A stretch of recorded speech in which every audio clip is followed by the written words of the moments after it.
সংসদের এলডি হলে চলছে ড্যাবের চিকিৎসক সমাবেশ। বক্তব্য রাখছেন প্রধানমন্ত্রী তারেক রহমান। ফ্যাসিস্ট পতনের পর ডক্টর ইউনূসের অন্তর্বর্তী সরকারের দায়িত্ব নেয়ার সেই ঐতিহাসিক দিন আজ। গণতন্ত্র ও নির্বাচনের নতুন অভিযাত্রায় বাংলাদেশ। দেখছিলেন সংবাদ শিরোনাম, এবারে বিস্তারিত। দর্শক, সংসদের এলডি হলে চলছে ড্যাবের চিকিৎসক সমাবেশ, আর সেখানে বক্তব্য রাখছেন প্রধানমন্ত্রী তারেক রহমান। আমরা সরাসরি যাচ্ছি সেখানে। উপলব্ধির কথা শেয়ার করতে চাই। কি সেটি হচ্ছে শিক্ষার্থী কিংবা পেশাজীবীগণ রাজনীতিতে সংশ্লিষ্ট থাকবেন কিংবা কতটা থাকবেন, এটা নিয়ে বিভিন্ন মহলে একটি আলোচনা আছে। এর পক্ষে বিপক্ষে নানা মত রয়েছে, তবে আমার মতটি আমি আপনাদের সঙ্গে শেয়ার করতে চাই। একটি গণতান্ত্রিক রাষ্ট্রে যেহেতু রাজনৈতিক সিদ্ধান্ত প্রায় সকল কাজকে প্রভাবিত করে, সেহেতু শিক্ষার্থী, শিক্ষক কিংবা পেশাজীবী সবাই যার যার মতাদর্শ অনুসারে রাজনৈতিকভাবে সুসংগঠিত থাকবেন বা সচেতন থাকবেন, এটা কোনো অযৌক্তিক কোনো বিষয় নয়। তবে হাততালিটা একটু পরে দিন, পরের লাইনটা বলে নেই, পরের কথাটা বলে নেই, তারপরে হাততালি দিয়ে। তবে এই তবেটাই হচ্ছে ইম্পর্টেন্ট বিষয়।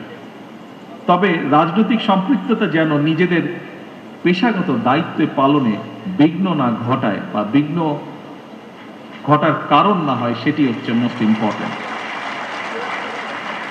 এই ব্যাপারে এখানে উপস্থিত ড্যাবের সকল চিকিৎসক বৃন্দকে আমি সতর্ক থাকার জন্য আহ্বান জানাব। প্রথাগত রাজনীতির বাইরে এসে রাজনীতির গুণগত পরিবর্তন খুব সম্ভবত প্রত্যেকটি সেক্টরে সামগ্রিকভাবে সমগ্র বাংলাদেশে এখন সময়ের একটি কঠিন দাবি বা খুব স্ট্রং ডিমান্ড। এটা আমরা সকলেই সেটি অনুভব করতে পারি, বিশেষ করে 5ই আগস্টের পর থেকে। সম্মানিত সকল উপস্থিতিবৃন্দ, দেশের স্বাস্থ্য ব্যবস্থা এবং চিকিৎসা সেবাকে আরও কার্যকর এবং জনবান্ধব করার লক্ষ্যে আপনাদের পক্ষ থেকে বেশ কিছু প্রস্তাব উপস্থাপন করা হয়েছে। এছাড়াও ডক্টর সুমন আমাদেরকে খুব সুন্দরভাবে একটি প্রেজেন্টেশন দিয়েছে। যে প্রস্তাবগুলো যতটুকু আমি জেনেছি বা যতটুকু আমি জানি, এর মধ্যে হয়তো কিছু বাদ যেতে পারে। যেমন 1 নম্বর, স্বল্পতম সময়ের মধ্যে বিশেষ বিসিএস এর মাধ্যমে 5000 চিকিৎসক নিয়োগ। এরপরে আছে সরকারি, এখনো এটা বাস্তবায়ন হয়নি, আপনারা শুনে যান, আমি একটু বলি রাখি।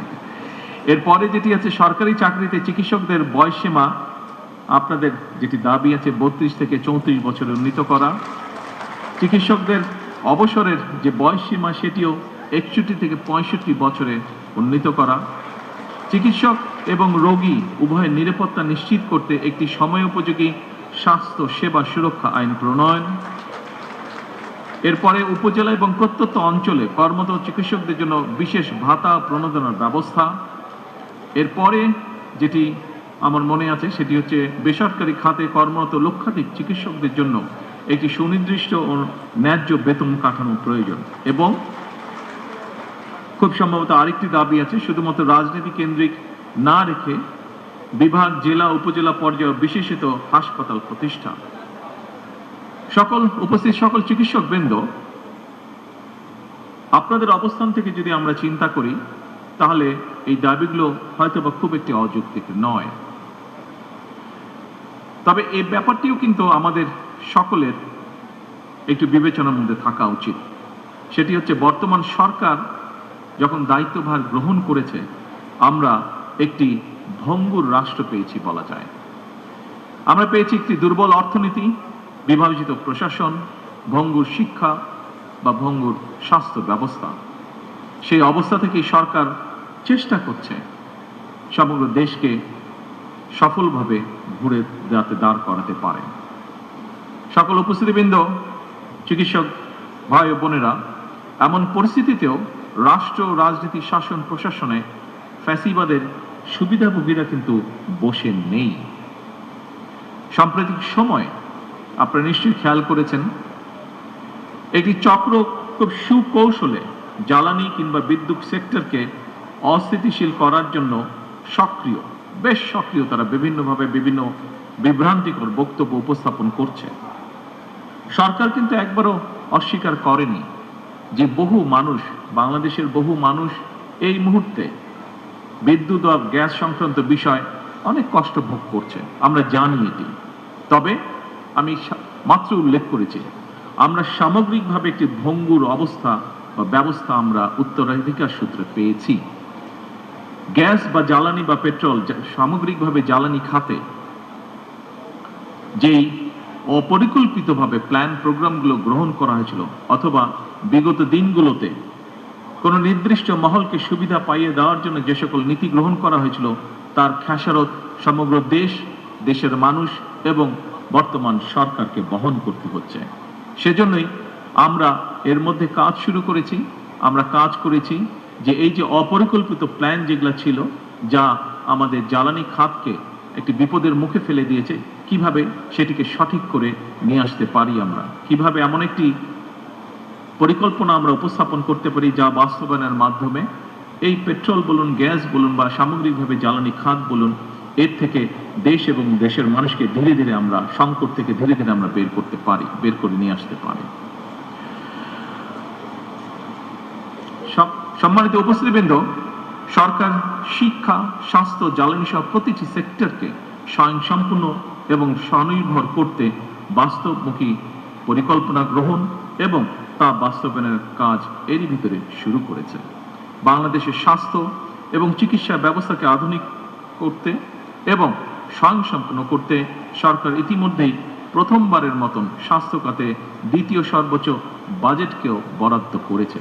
তবে অবশ্যই এখানে শুধু সরকার না, সরকারের পাশাপাশি সরকারের সাথে সমগ্র বাংলাদেশে আপনারা যা চিকিৎসক আছেন, সেটি উপজেলা পর্যায়ে হোক, জেলা পর্যায়ে হোক, ঢাকা বা বিভাগ যে কোনো পর্যায়ে হোক না কেন, সকল চিকিৎসককে, সরকারি বেসরকারি সকল চিকিৎসকবৃন্দ আপনাদেরকেও এগিয়ে আসতে হবে।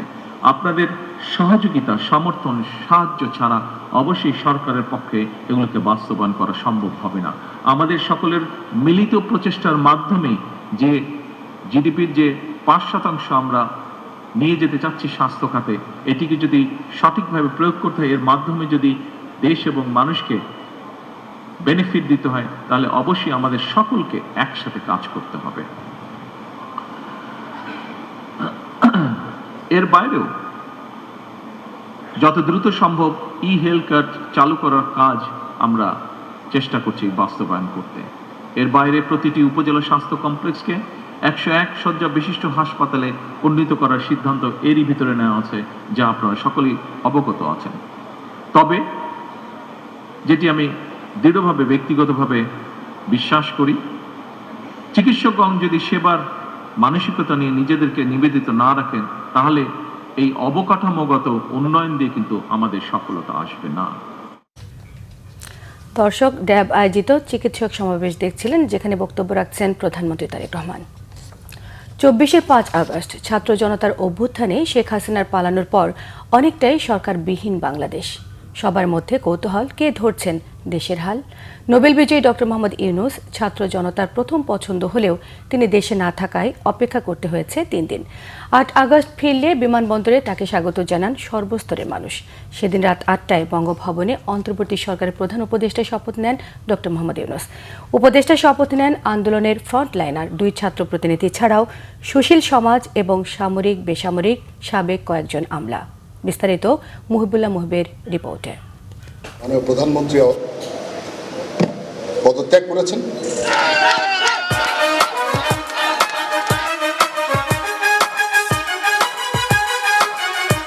2024 সালের 5 আগস্ট বাংলাদেশের রাজনীতিতে এক ঐতিহাসিক পরিবর্তন। তীব্র গণ আন্দোলনের তোড়ে দেশ ছেড়ে ভারতে পালান দীর্ঘদিনের প্রধানমন্ত্রী শেখ হাসিনা। ঘটে 15 বছরের স্বৈরশাসনের অবসান। সরকার প্রধানের পদ শূন্য হওয়ার পর দেশ জুড়ে দেখা দেয় অনিশ্চিত পরিস্থিতি। সামনে তখন বড় প্রশ্ন, কে নেবে রাষ্ট্র পরিচালনার দায়িত্ব, কিভাবে গঠন হবে নতুন সরকার। পরিস্থিতি সামাল দিতে সেনাবাহিনী, রাজনৈতিক দল, ছাত্র আন্দোলনের প্রতিনিধি সহ বিভিন্ন পক্ষের মধ্যে শুরু হয় আলোচনা। রাষ্ট্রপতি মোহাম্মদ শাহাবুদ্দিনের সঙ্গে বৈঠক হয় বিভিন্ন রাজনৈতিক ও সামাজিক প্রতিনিধিদের। মানি না। এরপর সামনে আসে অন্তর্বর্তী সরকারের ধারণা। আন্দোলনকারীদের পক্ষ থেকে নোবেলজয়ী অর্থনীতিবিদ ডক্টর মোহাম্মদ ইউনূসকে সরকার প্রধান করার দাবি জোরালো হয়। অবশেষে ৮ আগস্ট ফ্রান্সের সফর সংক্ষিপ্ত করে দেশে ফেরেন তিনি। বিমানবন্দরে তাকে স্বাগত জানায় আন্দোলনকারীরা। সেদিন রাত ৮টায় বঙ্গভবনে অন্তর্বর্তী সরকারের প্রধান উপদেষ্টার শপথ নেন ডক্টর মোহাম্মদ ইউনূস। শপথ গ্রহণ করিতেছি যে এরপর নতুন এক লড়াইয়ে তিনি জাতীয় স্মৃতিসৌধে বৃষ্টিস্নাত শ্রদ্ধায় শুরু রাষ্ট্রীয় দায়িত্ব পালন। দেশে বিদেশে নানা ষড়যন্ত্রের মুখোমুখি হন ডক্টর ইউনূস। ভারতের রহস্যজনক ভূমিকার মাঝেও দেশটির প্রধানমন্ত্রী নরেন্দ্র মোদীর সাথে বৈঠক করেন ব্যাংককে। ইউনূস সরকারকে সর্বাত্মক সহায়তা দেয় বিএনপি। দলের কাণ্ডারি তারেক রহমান জানিয়ে দেন, অন্তর্বর্তী এই সরকারকে ব্যর্থ হতে দেয়া যাবে না। এই সরকারের ব্যর্থতা আমাদের সকলের ব্যর্থতা। এই অন্তর্বর্তীকালীন সরকারকে কোনোভাবেই ব্যর্থ হতে দেওয়া যাবে না। ২০২৫ সালের ৫ আগস্ট রাতে জাতির উদ্দেশ্যে দেয়া ভাষণে নির্বাচনের প্রায় সুনির্দিষ্ট তারিখের কথা জানান ডক্টর মোহাম্মদ ইউনূস। আগামী রমজানের আগে 2026 সালের ফেব্রুয়ারি মাসে জাতীয় নির্বাচন অনুষ্ঠানের আয়োজন করেন। একই দিন বিকেলে জাতীয় সংসদের দক্ষিণ প্লাজায় জুলাই অভ্যুত্থানের সকল পক্ষের শক্তি নিয়ে সই হয় ঐতিহাসিক জুলাই সনদ। 2024 সালে গণ অভ্যুত্থানে বিজয়ী বাংলাদেশের জনগণের আকাঙ্ক্ষার প্রতিফলন হিসেবে এই ঘোষণা প্রণয়ন করা হলো। শেখ হাসিনা সরকার পতনের পর অন্তর্বর্তীকালীন সরকারের এই যাত্রা শুধু ক্ষমতার পরিবর্তনের দিন ছিল না, বাংলাদেশের রাজনৈতিক ইতিহাসের এক গুরুত্বপূর্ণ মহড়াও ছিল। মুহিবুল্লাহ মুহিব, বাংলা ভিশন, ঢাকা। পাকিস্তানে মুদ্রাস্ফীতি, অতিরিক্ত বিদ্যুৎ বিল এবং জ্বালানি তেলের উপর অতিরিক্ত শুল্ক আরোপের প্রতিবাদে জামায়াতে ইসলামীর ডাকে ধর্মঘট, বিক্ষোভ এবং মহাসড়ক অবরোধ হয়েছে। স্থানীয় সময় শুক্রবার বিকেলে জামায়াতে ইসলামীর প্রধান হাফিজ নাইমুর রহমানের নেতৃত্বে পাকিস্তানের অর্ধশতাধিক গুরুত্বপূর্ণ পয়েন্ট এবং মহাসড়কে অবস্থান নেয় আন্দোলনকারীরা। করাচি এবং লাহোর সহ বড় বড় শহরের প্রধান সংযোগ সড়ক এবং হাইওয়েগুলো আটকে দেয় তারা। এতে দেশ জুড়ে ব্যাপক যানজট সৃষ্টি হয়। সমাবেশে পেট্রোলিয়াম লেভিকে ট্যাক্স বা কর বলার পরিবর্তে সরকারি চাঁদাবাজি বলে আখ্যা দিয়েছেন জামায়াত প্রধান। প্রতি লিটার পেট্রোলের দাম কমিয়ে 225 পাকিস্তানি রুপি করার দাবি জানিয়েছেন আন্দোলনকারীরা। এই ছিল এখনকার মতো। পরের সংবাদ বেলা 2টায়। একটাই রয়েছে নিউজ টপ 10 দেখার আমন্ত্রণ রইল। এতক্ষণ সঙ্গে থাকায় ধন্যবাদ সবাইকে।